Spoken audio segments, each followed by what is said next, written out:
নতুন ভিডিঅ'লৈ আশা কৰোঁ সকলো ভালে আছে। মোৰ ইমান ভাল নহয়, মাতটো শুনিছে অনুমান কৰিছে, মোৰ গা বেয়া হৈ আছে, সেইকাৰণে মাৰ ঘৰত আছোঁ।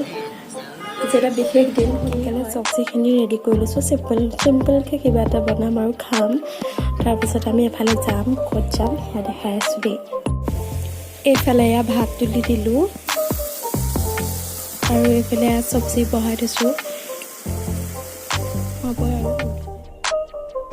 আৰু এয়া বনাব লৈছোঁ পদিনা চাটনি। এয়া মই ওলাই গৈ ৰেডি হ'লোঁ আৰু এইফালে বেটাক উলিয়াই দিলোঁ। এয়া আমাৰ বেটা আৰু এয়া আমি আহি আছোঁ লগত বেটা বহি আছে,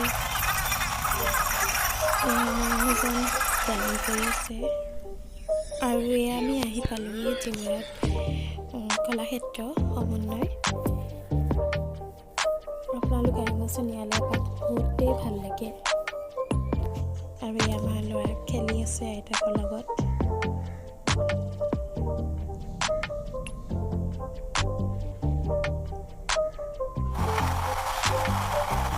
আৰু অলপ পাছত আমি পামহি, যোৰহাট টাউন সোমালোহি ফাইনেলি।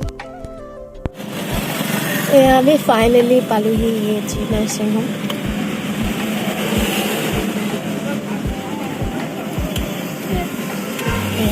এই জি নাৰ্ছিং হোম সোমালোঁ পেটত।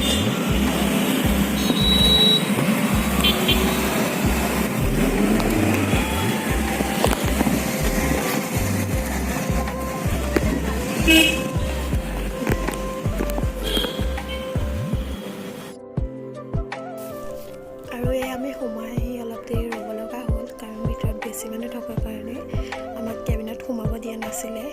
ইয়াতে অলপ ৰ'লোহি, মই বহি আছোঁ। তাৰপিছত এয়া আমি সোমালোঁ ভিতৰত, এইটো ভিতৰতো এই সোমাই গৈ ইয়াত বৌ আৰু পোৱালীজনী শুই আছে ধুনীয়াকৈ। আৰু মই মানুহজনক ক'লো ফটো উঠাবলৈ, তেওঁ ভিডিঅ' কৰি আছিল গমেই নাপালোঁ। এয়া আমাৰ কণালীজনী শুই আছে মাকৰ লগত।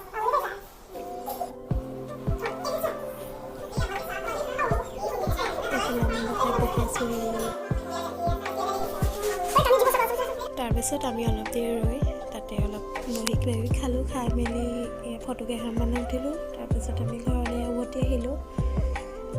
আমি ওলাই আহিলোঁ কেবিনৰ পৰা, বাহিৰ পালোঁহি। আহি পাওঁতে মানে সন্ধিয়া হ'ল, বাহিৰত দেখিছোঁ সন্ধিয়া হৈছে। তাৰপিছত আমি ঘৰ আহি পাওঁ মানে প্ৰায় 8টা মান।